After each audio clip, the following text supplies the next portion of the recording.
ప్రతిపక్షాలు ప్రభుత్వంపై విమర్శలకే పరిమితం కాకుండా రాష్ట్ర అభివృద్ధిపై సలహాలు సూచనలు అందించాలన్నారు ఎమ్మెల్సీ జీవన్ రెడ్డి. జగిత్యాలలో మీడియాతో మాట్లాడిన జీవన్ రెడ్డి 10 ఏళ్ల పాలనలో బీఆర్ఎస్ రాష్ట్ర అభివృద్ధిని నిర్లక్ష్యం చేసిందన్నారు. అభివృద్ధికి కేర్ ఆఫ్ కాంగ్రెస్ అన్న ఆయన పాత వాటితో పాటు కొత్త స్కీంలను అమలు చేస్తున్నట్లు చెప్పారు. ఉమ్మడి రాష్ట్రంలోనే జగిత్యాల శాస్త్రసభ నియోజకవర్గం అభివృద్ధిలో రాష్ట్రంలోనే ఆదర్శంగా నిలిచేశారు.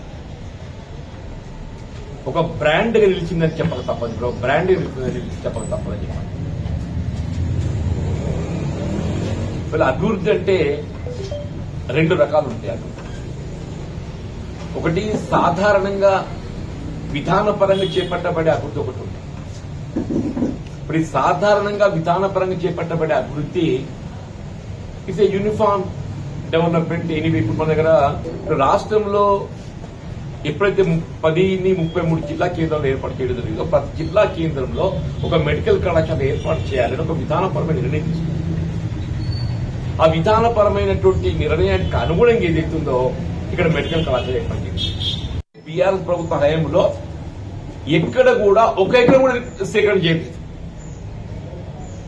ఇక్కడ ప్రభుత్వ స్థలాలు అందుబాటులో ఉంటే అక్కడ నిర్మాణం చేస్తామని చెప్పని ఈ డబుల్ బెడ్రూమ్ ఇళ్ల నిర్మాణం అనేటువంటి ఒక ఆలోచన తెర మీద పట్టుకొచ్చింది తప్ప స్థలాల సేకరణ చేయలేదు.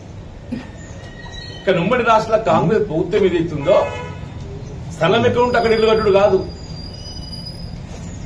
ఏ గ్రామంలో నిరుపేద వర్గాలు ఉంటారో ఆ నిరుపేద వర్గాలకు ఇండ్ల నిర్మాణ కార్యక్రమానికి సంబంధించి ప్రభుత్వ స్థలం అందుబాటులో లేకున్నా కానీ స్థల సేకరణ చేసి ఇళ్ల నిర్మాణ కార్యక్రమం చేపట్టింది. ఇవాళ మీరు ఈ 4000 డబుల్ బెడ్రూమ్ ఇళ్ల నిర్మాణ పథకానికి ఎన్నైతే నిధులు వెచ్చించిందో అందులో సగం బడ్జెట్ తో ఏదైతుందో ఇవన్నీ పూర్తి. అంటే మీరు ఏ 4000 మేము డబుల్ బెడ్రూమ్ ఇళ్ల నిర్మాణం ఇక్కడ జగిత్యాలు చేపట్టమని చెప్పి చెప్తున్నారో దాని నాంది పలికింది, ఆలోచన కల్పింపజేసింది ఉమ్మడి రాష్ట్రంలో కాంగ్రెస్ పార్టీ ఆనాడు ప్రాతినిధ్యం వహించిన జీవన్ రెడ్డి.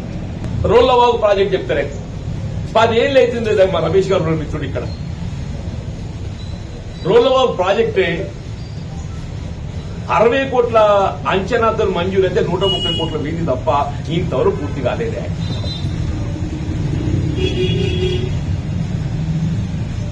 అది మరో కాళేశ్వరం